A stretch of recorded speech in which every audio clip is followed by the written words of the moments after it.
Halo, kembali lagi bersama kami, kelompok aktif menjadi inspirasi.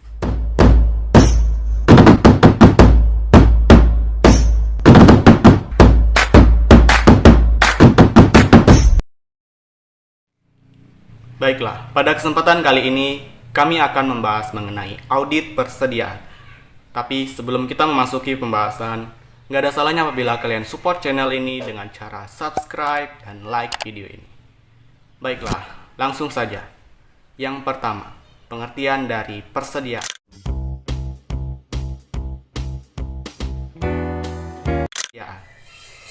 Persediaan merupakan bagian dari aset perusahaan yang biasanya digunakan untuk dijual. Persediaan dapat berupa bahan baku, barang dalam proses, maupun barang jadi yang siap untuk dijual. Persediaan pada umumnya memiliki nilai yang cukup material, sehingga memungkinkan terjadinya kecurangan atau penyalahgunaan. Maka dari itu perlu ada yang namanya audit persediaan untuk pengujian kesesuaian antara praktek akuntansi persediaan barang dengan prinsip akuntansi yang berlaku umum. Nah, itu tadi merupakan pengertian dari persediaan.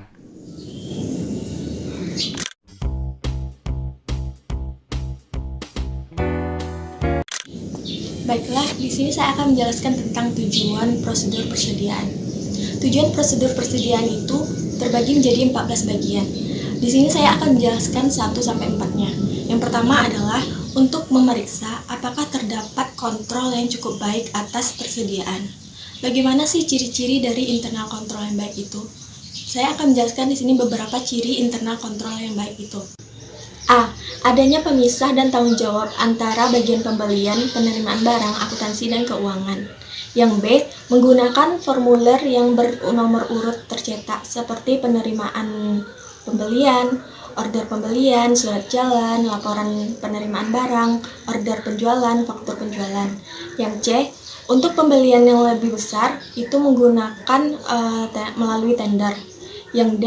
Menggunakan sistem otorisasi untuk pembelian, penjualan, penerimaan kas atau bank maupun pengeluaran kas atau bank. Yang E, menggunakan anggaran budget untuk pembelian, produksi, penjualan, penerimaan, serta pengeluaran kas. Yang F, pemesanan barang dilakukan dengan menghitung economic order quality dan iron stock. Tujuan prosedur persediaan yang kedua yaitu untuk memeriksa apakah persediaan yang tercantum di laporan posisi keuangan itu benar ada dan dimiliki oleh perusahaan sesuai pada tanggal laporan posisi keuangan. Yang ketiga yaitu untuk memeriksa apakah metode penilaian persediaan dilakukan sesuai dengan standar akuntansi keuangan. Yang keempat yaitu untuk memeriksa apakah sistem pencatatan persediaan itu dilakukan sesuai dengan standar akuntansi di Indonesia, SAK, ETAP, dan IFRS. Baiklah, selanjutnya akan dilanjutkan kepada Nur Anissa Fitri.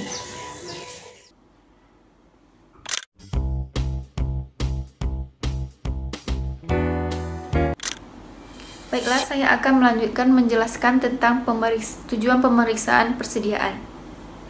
Yang kelima, untuk mengetahui apakah terhadap barang-barang rusak, bergerak lambat atau ketinggalan mode sudah dibuatkan allowance atau tunjangan yang cukup. Barang-barang tersebut tidak mungkin dijual dengan harga normal, jadi harus dijual dengan harga yang obral atau lebih rendah dari harga yang seharusnya. Misalnya, si A pergi membeli meja ke toko si B, tetapi di toko si B meja itu tinggal satu dan agak rusak. Jadi toko B ini mengurangi harga yang dari awalnya 1 juta menjadi 900 atau 950. Nomor yang keenam, untuk memeriksa apakah transaksi yang menyangkut pembelian dan penjualan persediaan sudah dicatat. Yang ketujuh, untuk memeriksa apakah transaksi yang menyangkut pembelian dan penjualan persediaan sudah terjadi atau akurat Tidak ada transfer fiktif. Yang kedelapan, ketahui apakah pencatatan yang menyangkut persediaan yang sudah dicatat secara akurat. Begitu juga dengan perhitungan fisik, persediaan sudah dicatat secara akurat. Termasuk perhitungan matematis kompilasi hasil perhitungan fisik persediaan. Yang kesembilan, untuk memeriksa apakah transaksi yang menyangkut pembelian dan penjualan persediaan sudah dicatat dalam periode yang tepat, timing, dan tidak terjadi pergeseran waktu pencatatan, cut off.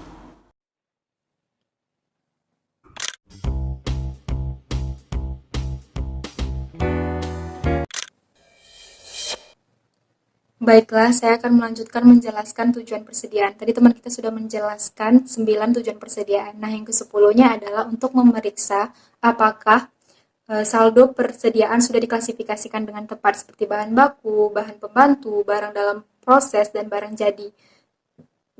Yang ke-11-nya adalah untuk mengetahui apakah ada persediaan yang dijadikan jaminan. Nah, salah satu bentuk barang jaminan dari kredit yang diperoleh dari bank adalah persediaan.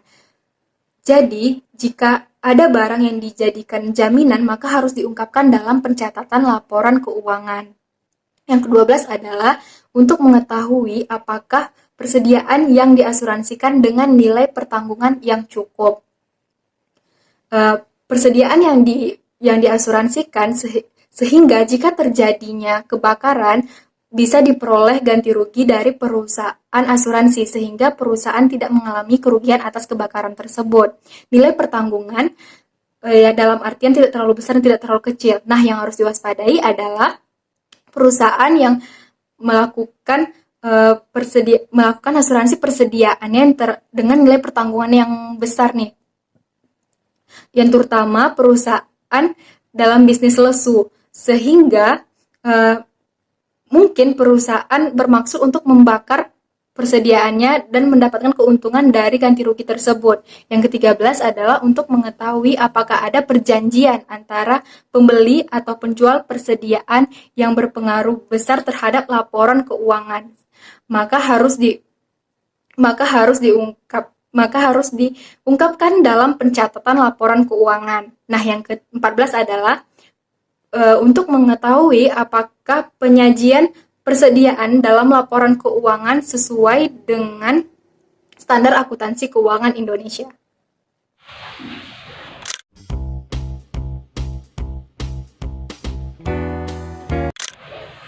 Terima kasih kepada teman saya yang telah menjelaskan mengenai tujuan audit persediaan. Nah, di sini saya akan menjelaskan mengenai prosedur audit persediaan.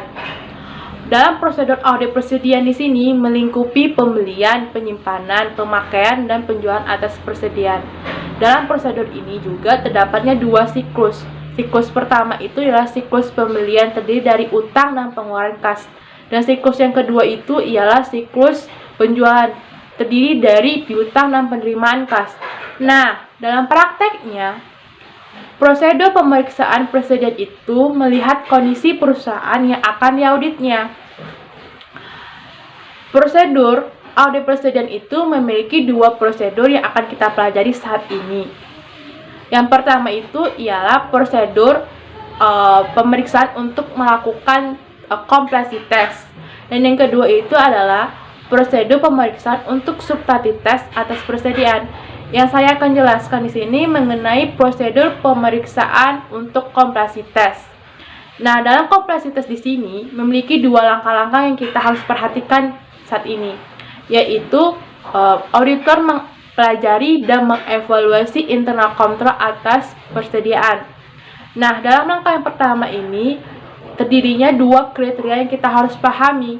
Kriteria yang pertama itu ialah auditor biasanya menggunakan internal control questionnaires, dan yang kriteria kedua itu ialah melakukan tes transaksi. Nah, tes transaksi itu memiliki 3 macam, ialah yang pertama tes transaksi pembelian menggunakan sampel purchase order, dan yang kedua itu adalah tes transaksi pemakaian bahan baku, sampelnya ialah material requisition, dan yang ketiga itu adalah tes transaksi penjualan, biasanya menggunakan sampel faktur penjualan. Nah, dalam langkah yang kedua dalam kompleksitas ini ialah auditor harus menarik kesimpulan atas internal kontrol terhadap persediaan. Jika kita telah melakukan tes transaksi, apabila auditor tidak menemukannya kesalahan, maka auditor harus menarik kesimpulan bahwasanya internal kontrol perusahaan itu telah berjalan dengan efektif, sehingga kita telah mempersempit jalannya untuk melakukan tes substantif atas persediaan. Nah, prosedur yang kedua itu mengenai prosedur pemeriksaan untuk substantif tes atas persediaan itu akan dijelaskan oleh teman saya. Kepada teman saya dipersilakan.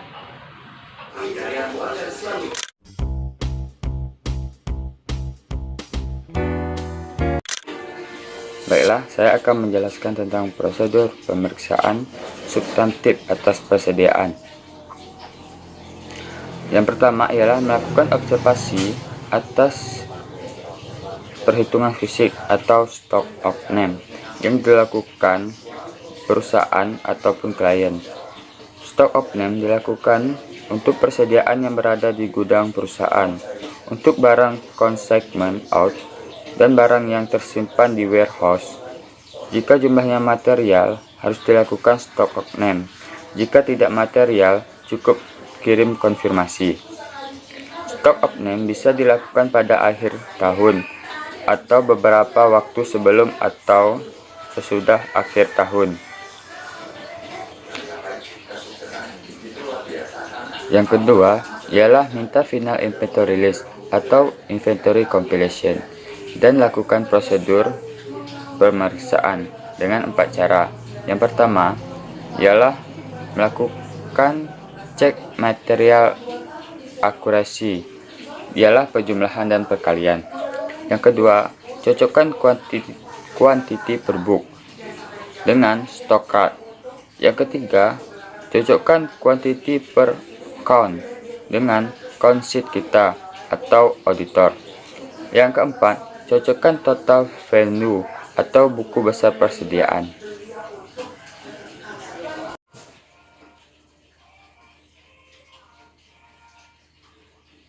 Dan yang ketiga ialah kirimkan konfirmasi untuk persediaan consignment out. Biasanya barang konsinyasi jumlahnya tidak terlalu besar sehingga lebih praktis untuk mengirimnya dibandingkan jika auditor harus menghitungnya kembali. Selain itu, auditor juga bisa memeriksa bukti pengiriman barang konsinyasi tersebut. Dan yang keempat, periksa unit price dari bahan baku atau raw material dan barang dalam proses work in process, barang jadi atau finished goods, dan bahan pembantu atau supplies. Dan yang kelima, lakukan rekonsiliasi jika stock of name dilakukan beberapa waktu sebelum tanggal laporan posisi keuangan atau neraca.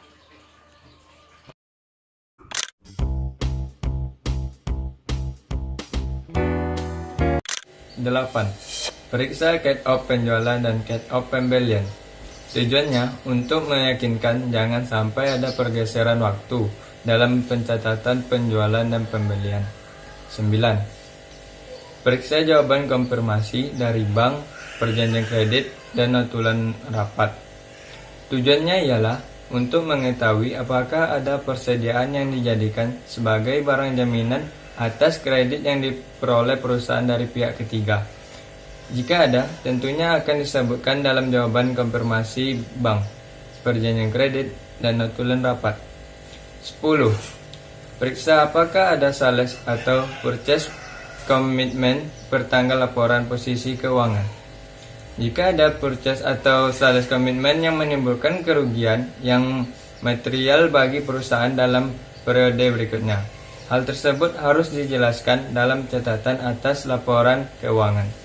Untuk itu, auditor harus memeriksa kontrak penjualan dan pembelian yang realisasinya akan dilakukan di periode berikutnya dan memeriksa apakah ada penurunan harga beli atau harga jual di pasar di periode berikutnya. 11. Seandainya ada barang dalam perjalanan, good in transit, lakukan prosedur berikut ini. Yang pertama, minta rincian goods in transit per tanggal neraca. Kedua, periksa mathematical akurasi. Ketiga, periksa subsequent clearance. 12. Lakukan analytical procedures untuk persediaan. 13. Buat kesimpulan dari hasil pemeriksaan persediaan dan buat usulan adjustment jika diperlukan. Auditor harus menyimpulkan apakah berdasarkan prosedur pemeriksaan yang telah dilakukannya persediaan disajikan secara wajar atau tidak. 14. Periksa apakah penyaji persediaan di laporan keuangan sudah sesuai dengan standar akuntansi yang berlaku umum di Indonesia.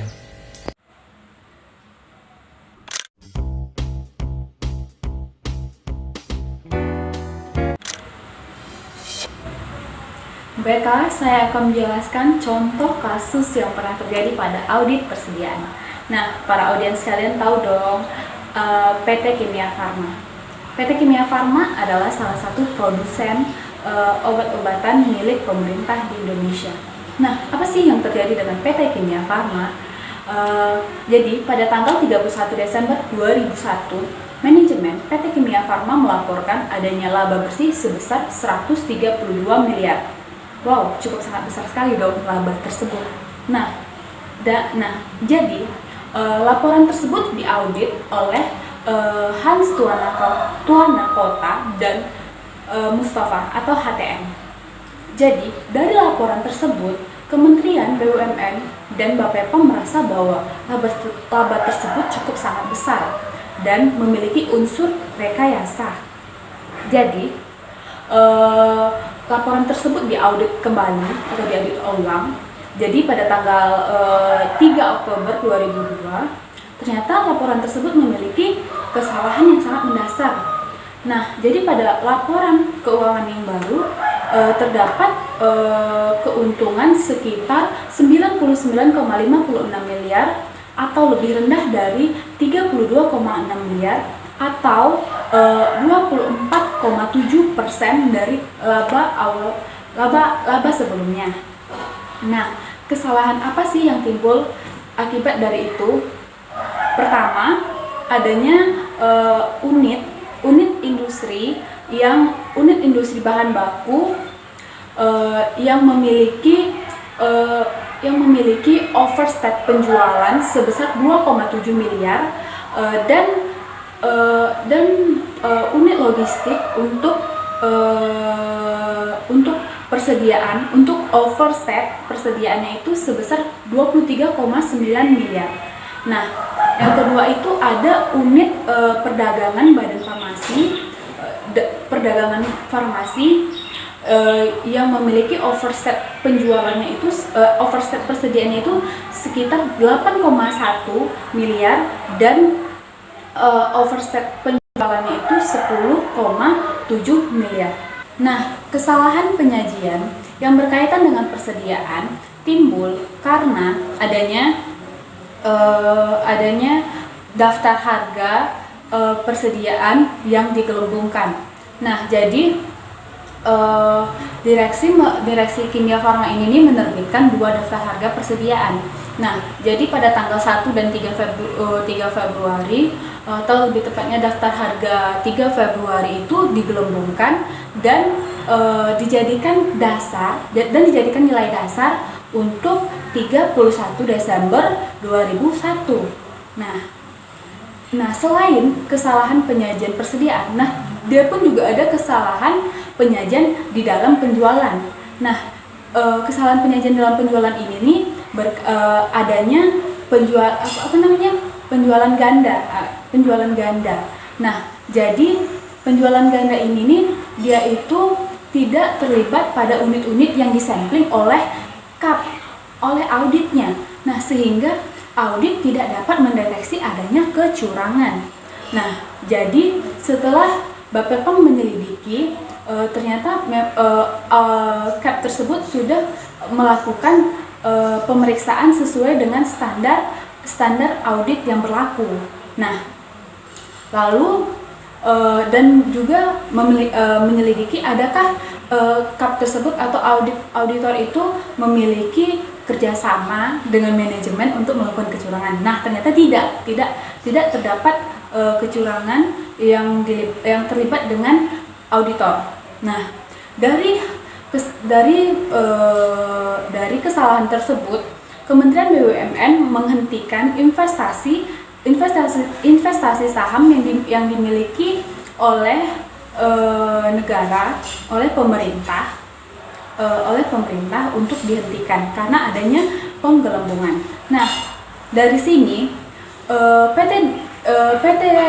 PT Kimia Farma diberikan sanksi atau denda sebesar 1 miliar untuk dibayarkan kepada kas negara. Sedangkan KAP Hans Tuana Kota dan Mustafa atau HTM diberikan sanksi sebesar 100 juta untuk dibayarkan kepada kas negara, walaupun